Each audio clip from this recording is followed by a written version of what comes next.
Rousseau. For a few minutes now he'd been pondering the question on the pamphlet he held in his hands.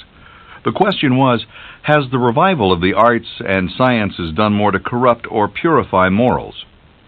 Jean-Jacques Rousseau, 38 years old, had been thinking about both sides of this issue as he traveled through France on his way to visit a friend in prison. That friend, the famous philosopher and writer Denis Diderot, had gotten himself into trouble with some radical new ideas that defied conventional religion.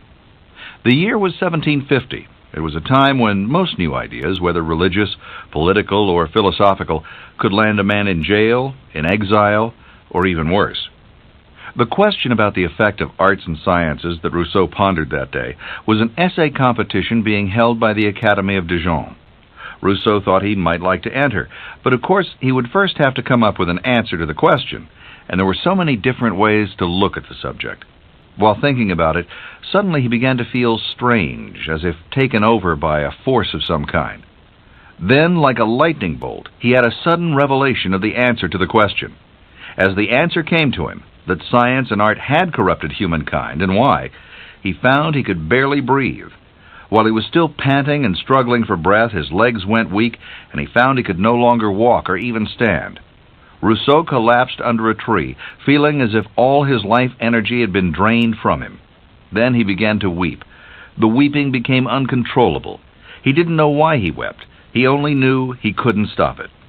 After some time, when he was able to regain his composure, and when his breathing was normal again, Rousseau rose to his feet and continued on his journey. His whole life he was never able to understand what had happened to him that day as he meditated on the question of human morality. But the experience would change his life and propel him on his career as one of the greatest writer-philosophers of all time. Rousseau's influence on his age, and on the age that followed, was probably greater than any other single writer, and his ideas profoundly affected the course of history, especially in France and Europe. The ideas Rousseau proposed were so new and catalytic that he's often considered the father of the modern nation and the father of the French Revolution, for he laid the ideological groundwork for the patriots who ousted King Louis XVI and ushered in the French Republic. But this didn't happen until 20 years after the release of his most famous book, The Social Contract. Rousseau's unconventional approach to politics aroused such controversy that he was eventually driven out of France and forced to live in exile. The revolution in his homeland, which some might consider the culmination of his ideas and labors, didn't occur until 11 years after his death. The ideas of all great philosophers are always open to interpretation, but this is uncommonly true in the case of Rousseau. For the ideas he put forth in The Social Contract and his other works would remarkably be used in later times to support both democratic and totalitarian governments. The despot, the Democrat, the conservative, the liberal, and even the communist could quote Rousseau to justify their means and ends. Everybody seemed to be able to claim him for their own side. Appropriately enough, Rousseau's personal life was also filled with contradictions and shifts in philosophy. There were times his point of view rotated a full 180 degrees. Still, these changes didn't prevent his work from having a profound effect on social and political thinkers of the time. We can understand why if we consider the philosophy of those times, and how he helped spin them in a new direction. Rousseau lived in what is historically known as the Age of Reason, or the Age of Enlightenment, a term applied to 18th century Europe in general, and which reflects the social and political conditions of the period. He was typical of the Age of Reason in some ways. In other ways, he clearly wasn't. To get a clear perspective on this age and Rousseau's place in it, you'll need a little historical background. In the 17th century, which preceded the Age of Reason, or Enlightenment, the prominent political theories came out of England. In the 18th century, they shifted to the European continent. In the 17th century, the writers who had the most impact on political thought were the British philosophers Thomas Hobbes and John Locke. Under their intellectual guidance, Britain was shifting to a parliamentary government. But while Britain underwent this gradual transformation, in France the government was still under the control of a dynasty, the Bourbon dynasty, best symbolized by King Louis XIV, who ruled from 1661 through 1715. power was based on aristocratic privilege, an established church, and a highly centralized government of the few. This government was basically indifferent to the peasants and to the emerging middle class. Political theory in France was dormant at this time. No important theories had been proposed for 100 years, and the last one had been a doctrine that conveniently defended absolute monarchy. The French monarchy, unlike that of England, was rigid and repressive. It resisted any attempts at reform and thereby laid the foundations for what was an inevitable revolution. In this atmosphere of intolerance would be born the radical forces that eventually shattered the existing order of France and all of Europe. In the 18th century, certain French thinkers began to take inspiration from England. Important figures in the French Enlightenment, such as Voltaire, visited England and returned to France, anxious to introduce the ideas of Locke and Sir Isaac Newton. Locke's basic theory was the natural rights of man, which he felt were based in reason and deduced from natural law. Based upon reason, all men were born free and possessed the right to determine their form of government. Man's right to liberty, property, and the pursuit of happiness were incompatible with the idea of a monarchy that rules by divine law. It was Locke, not Rousseau, who introduced the idea of a social contract, even though that's the title of Rousseau's greatest work. To Locke, this contract occurred when people voluntarily surrendered certain powers to the state in exchange for peace and security, and he maintained the right to revoke the government when violations of the contract occurred. Locke supplied the necessary grounds for political and social change to Voltaire in France, and also to Thomas Paine and Benjamin Franklin in America. From Isaac Newton, French philosophers found a new view of the world that held it was regulated by universal laws, to which God was also obedient. People had only to master these laws through reason to understand God and reality. One of these natural laws was gravity, and just as gravity worked on falling objects in the physical world, so did it work on social and political institutions. All of this now brings us to the Age of Reason or Enlightenment, which covered the 18th century and developed from the ideas of these British and French philosophers.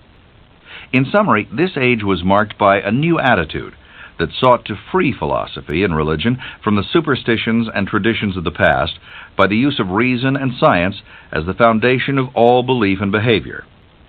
Inevitably, this new attitude resulted in criticism of existing social and political orders, which represented tradition and superstition of the past. It was an attitude that was absorbed at almost every level of society, even at the top. At the top were the men who became known as the enlightened despots. They included Charles III of Spain, Joseph II of Austria, and Frederick the Great of Prussia, who brought men of science and literature to their courts and supported new learning in their cultures.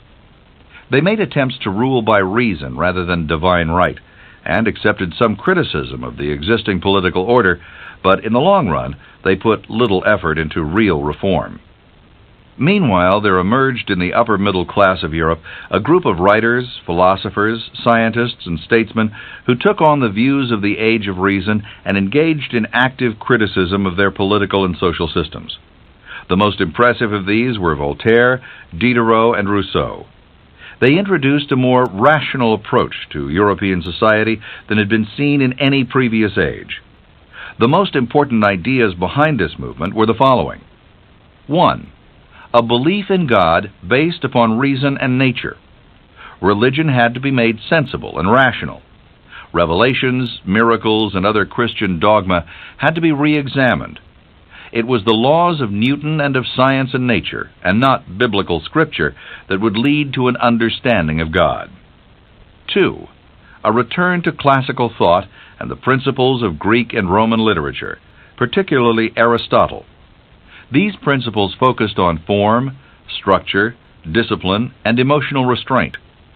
Even the music of the Age of Reason reflects the classical influence. During this age, Mozart and Haydn developed the rules and structure of the modern symphony and concerto. 3. The idea of the natural rights of man, based chiefly on the idea of natural law, which can be traced back to Plato and Aristotle. There was a higher ultimate law upon which all earthly law should be based. This idea would be proclaimed openly in the Declaration on the Rights of Man that came out of the French Revolution. 4. Finally is the concept of the social contract, which had existed for a century before the Age of Reason. It held that man once lived in a natural state, free of government and state control, and he gave up that state in exchange for the benefits of peace and security that an organized government could offer. This is the concept that was so broad it was widely and variously interpreted, providing arguments for the monarch and the tyrant, as well as for the democrat and the revolutionary. According to Locke's influential writing, this contract could be revoked by revolution if the government failed to meet its end of the bargain. None of these 4 ideas harmonized with the idea of a government based on inherited privilege and power. So it was within this framework that Rousseau began his search for a new political theory that would redefine his society of 18th century France and Europe. In many ways he reflected the spirit of the times. He was brilliant, intellectual, restless, ruthless, and he challenged the existing order. At the same time, his ideas were quite different from those leading the Age of Enlightenment. For although this age was based on reason and rational thought, Rousseau based his philosophy on the heart rather than the mind. He was more emotional.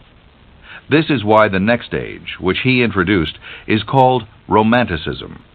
Perhaps because he was so emotional, Rousseau was also often a man in conflict or opposition to those around him. He had many quarrels, emotional outbursts, and splits from friends and colleagues. There's no doubt that he was a man not just of external conflicts, but of inner conflicts, as the facts of his life will testify. Rousseau was born on June 28, 1712, in Geneva, the son of a watchmaker. His mother died only a few days after his birth, an event he referred to when he later said, "My birth was the first of my misfortunes." He was raised by an aunt and a nanny, but his father's passion for books had an early influence on him. Monsieur Rousseau liked to read his son novels, histories, and the heroic biographies of Plutarch, causing Rousseau to comment later, "I was a Roman before I was 12. This was the only early education Rousseau received, except that he learned by his own initiative. This accounts in part for his later views that rejected formal and traditional education in France. Rousseau's father had failed as a watchmaker, and the family suffered a kind of social downgrading that bothered Rousseau his entire life. When he was 10, his father fought a duel and was forced to flee Geneva. He put Rousseau with a Calvinist minister and later apprenticed him to an engraver. Rousseau liked the work but hated the constraint and the tyranny of his employer. So one day he simply left. He headed out into the world with no formal education, no training, no financial support, and with a temperament so sensitive, unstable, and at times morbid that some have suspected him of insanity. At that time he came into contact with a remarkable woman who had a profound influence on his thoughts and life. She was the Baroness de Warens, a 30-year-old woman whose goal in life was to convert young men to Catholicism. She was a pious woman and also a romantic one, whose religious passion somehow merged with physical passion. Her converts were sometimes also her lovers, as would be the fate of Rousseau, but not for some time yet. First, the Baroness sent him to Turin, where he was supposed to denounce his Protestant faith and lodge in a Catholic hospice. There he was obliged to become a servant, an experience which suited him not in the least. There's a famous incident that happened around this time in Rousseau's life, a minor one, but one his opponents after his death liked to use to point out the dangers of relying on one's feelings being what Rousseau maintained were so important. His employer found a ribbon in Rousseau's possessions, which he had clearly stolen from the house. When confronted with it, Rousseau claimed it was given to him by a maid, and although this wasn't true, the maid was punished for the theft. When Rousseau wrote of this incident in his biography, he showed no remorse.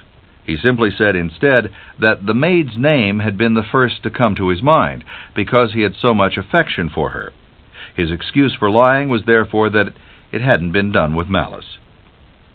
Rousseau never liked being under the command of anyone else, so he returned to Madame de Warens the following year, and this time she took him into her own home.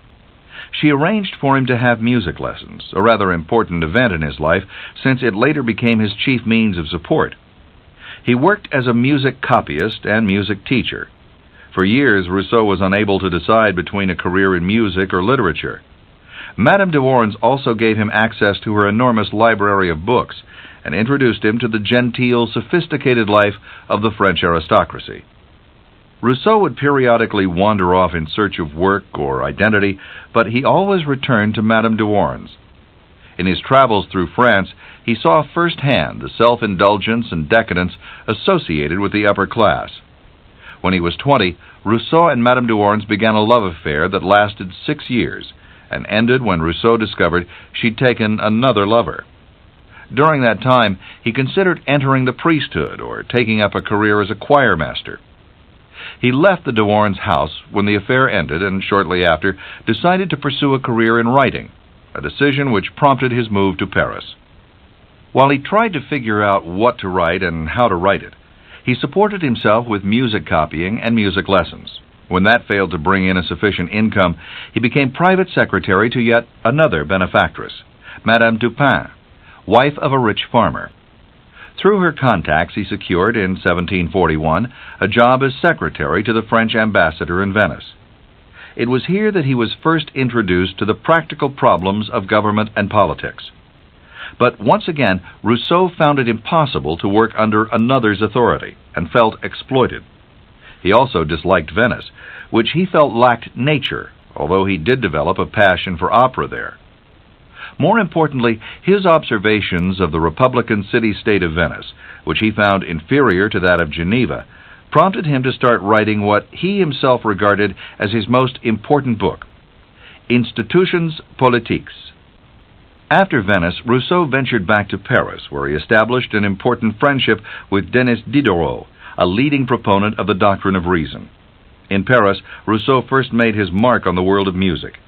He invented a new system of musical notation that won him acclaim, published a well-received dissertation on modern music, and composed operas and ballets in the Italian style. He always argued that Italian music was superior to French music because it was freer in style. He had the opportunity to receive a royal pension, but the conflict between his contempt for the monarchy and his need for money finally led him to refuse the offer. While this was going on, his friend Diderot edited the most significant literary project of 18th century France, the great Encyclopedia, which included contributions from all the leading French intellectuals, or philosophes as they were called. In the introduction to this volume, Diderot described his aim this way: to gather all knowledge together, so that our descendants, being better instructed, may become at the same time happier and more virtuous. Rousseau was a contributor, writing first on music and then on other topics. Diderot's work on the Encyclopedia reflected his atheistic leanings, and he was imprisoned for his efforts in 1749. It was on his way to visit Diderot that Rousseau ran across the pamphlet about the writing competition in Dijon, and had his mystical experience under the tree. When he told Diderot of his experience, his friend encouraged him to enter the competition and to uphold his opinion that the arts and sciences had corrupted man. Even though Diderot disagreed with his opinion, he thought such an unfashionable belief would distinguish Rousseau from his competitors. Diderot was right. Rousseau won the competition, and from then on was a famous man. Rousseau had now worked out a philosophy that separated him not only from the majority view, but from the other philosophes and intellectuals of the Enlightenment. To begin with, in his essay he maintained that science was not saving us, as the Age of Reason would maintain, but that it was bringing moral ruin. Progress was illusionary. What appeared to be advancement was really retrogression. It neither made man happier nor more virtuous. Secondly, the arts were used, in his words, just to cast garlands of flowers over the chains men bore. It was in rural life, untouched by progress and the corruption of scientific advancement, that men were most pure and virtuous. In this essay was born the concept of primitive man, or the noble savage, that's so often associated with Rousseau. This anti-intellectualism separated him from other philosophers in the Age of Reason and was the forerunner of the Romanticism of the 19th century. After he won his essay contest, Rousseau was a celebrity who was courted by all the fashionable people of Paris and invited to entertain them in the popular salons where current thought and trends were the subject of long, animated conversations among intellectuals and aristocrats. His praise of the natural or primitive man became a fad among the aristocracy. Even Marie Antoinette sought out the rustic life, dressing as a peasant and milking cows on the palatial grounds of Versailles. Although Diderot and other philosophes relished this social success and blended well with the upper class, Rousseau did not. He enjoyed the fame, but he lacked the social training and background, and always felt uncomfortable in such settings. Finally, he refused to join the circle of Parisian literary celebrities and began to live what he called a life of solitude. He began a systematic assault on the Enlightenment that alienated him from other philosophers, including his friend Diderot. Around this time, Rousseau published a second essay entitled A Discourse on the Origins of Inequality, in which he elaborated on the same theme of his first essay. Then, when he was 44, he decided it was time to live his own principles. He resolved to try firsthand the simple life of the primitive, and moved to a small cottage in the country, where he adopted an ascetic lifestyle and broke with all of his former friends. In the country, Rousseau formed a union with an unusually ignorant and plain laundry-maid named Thérèse Levasseur. From then on, she was a permanent part of his household, although he didn't marry her until late in life. Thérèse bore him 5 children, each one of which was promptly placed in an orphanage, a common practice in those years. His friends attributed his strange attraction to this kitchen girl, who was reportedly quite backwards and intellectually deficient, to his rusticity, his stubborn adherence to the belief that the country was more virtuous than sophisticated society, and that natural man was more moral than modern or urban man. Other less tolerant friends simply felt that life with the dull-witted Thérèse guaranteed Rousseau a continuing sense of superiority. The 12 years that followed Rousseau's winning of the Essay Prize were his most productive, in spite of the fact that he suffered from constant pain because of a urinary disease and was forced to wear a catheter. In the country, he produced his 3 greatest works, the novels Émile and the New Eloise, and The Social Contract. The theme of Émile was the best way to train a young man from infancy to manhood, and it developed into a major criticism of the existing education system. Rousseau held that man had degenerated from his primordial state of virtue and goodness, and the education system needed to restore these natural virtues. The New Eloise was an attempt to portray the elements of nature in human relationships.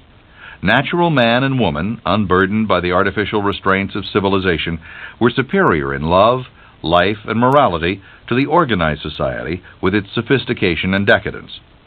Rousseau said of the book, "I was led to write it by a desire for loving, which I had never been able to satisfy, and by which I felt myself devoured." He also wrote several essays and articles on topics which included criticism of theater, a defense of religious faith, the superiority of the natural style of Italian music over the artificial style of French music, and ideas on art and communication. In 1762, the year he released both Émile and The Social Contract, Rousseau was 50 years old. It was then that his happy idyll in the country came to an abrupt halt. Émile, because it attacked education and conventional society, was condemned by the government, which ordered all copies burned, and the author had to flee from France to avoid arrest. He returned to his birthplace of Geneva, and found he was also a condemned man there, for it seemed he'd managed to offend everyone, Catholics, Protestants, and materialists. This was the beginning of the last unhappy phase of his life, in which, as a victim of political and religious intolerance, he dashed from place to place in search of a refuge. Yet Rousseau himself had always felt a strong impulse to worship God, whose presence he felt most powerfully in nature, especially the mountains and forests untouched by man. He wrote his autobiography, called Confessions, in exile, and then settled in England at the invitation of the famous philosopher David Hume. But he quarreled with Hume and became convinced that British intellectuals were making fun of him. He returned to Paris in 1770 when he was 58, at which time he resumed his old life as a music copyist.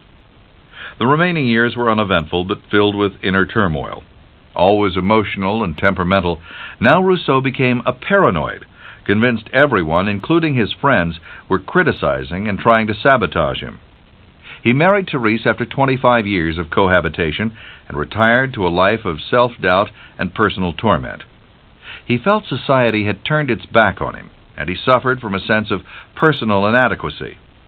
Rousseau died in 1778 at the age of 66 under mysterious circumstances that suggested to some people that he'd committed suicide. The ideas Rousseau left behind him had only begun to live. They were adopted, modified, expanded, and glorified as different philosophers and activists used them to suit their own beliefs and goals. Rousseau's most important work is The Social Contract, written when he was 50. Its themes were chiefly liberty and virtue. It's the argument of the whole book that once mankind enters into society, freedom becomes inseparable from virtue. In this work, Rousseau stated that what's important is a sense of community, of political obligation, and duty to organize society. It was in many ways a reversal of his earlier statements that the primitive man, or the noble savage, was the ideal man. Now the social man is the moral man, and the natural man is the immoral man. Now primitive individualism gives way to complex collectivism. And now, instead of a conflict between liberty and authority, there's an attempt to balance the two. The work marked the pinnacle of his career. Rousseau begins The Social Contract with the famous line, "Man is born free, yet everywhere he is in chains." With that comment, he begins his search for a legitimate political organization for humankind, one that retains the best instincts people had in nature, but offers the security and other benefits that only political organization can give. It's a search for a legitimate contract between the people and authority. The contract he seeks must, in his words, be a form of association, which will defend and protect with the whole common force the person and goods of each associate, and in which each, while uniting himself with all, may still obey himself alone, and remain as free as before. But of course the philosophy behind these details, and the way he approached them, is the driving force that eventually brought historical and lasting change to France and Europe and earned him the dual titles of Father of the French Revolution and Father of Modern Nationalism. The nationalism of the modern nation-state system can be traced in large part to Rousseau's emphasis upon the people collectively. Before that time, people's loyalties were limited to the province, the town, the region, the monarchy, or the religion. Rousseau introduced the idea, based on Greek thought, that people have a unity of interest and a duty to a higher level, the level of the nation. The French Revolution was the birth of modern nationalism, and so Rousseau became the intellectual father of both the Revolution and nationalism. Rousseau's purpose in writing The Social Contract was to construct a new political system and to develop a sense of community based upon the consent of all. This is what led him to the concept of the general will, which he held to be supreme over the rights of the individual, so that these could be sacrificed, if need be, for the benefit of all. The general will is his most important and unifying idea, and it's the one that inspired the French revolutionaries. It involves the dominance of the people by the legislature at the expense of the executive branches of government. From this idea of nation and community, the latter years of the Enlightenment gave birth to a concrete reality of nationalism. The idea of a people united under their own power, a power that must prevail, spread quickly. It was a force that took different forms in each emerging nation, and which was later interpreted to apply to dictatorship and fascism, as well as democracy, republicanism, and communism. Rousseau once remarked of his days in Venice that, "I had come to see that in the last resort everything depends on politics, and that whatever men may do, no nation will ever be anything but what the nature of its government may make it." The Social Contract was his attempt to find a political structure that would assure that what the government made of its nation was a just and fair society in which men could experience their fullest freedom while living under a self-imposed authority that also assured their security and betterment. It's an ideal that societies have struggled to attain ever since, and that's given rise to many different governments throughout the world. This is just what Rousseau would have predicted and appreciated, for his most important achievement was his idea that the sort of society and government we live in is really up to us. We are responsible. We make the choices. Those choices should hopefully, because of the inherent nobility of man, lead at some point to the ideal. This is the end of the session.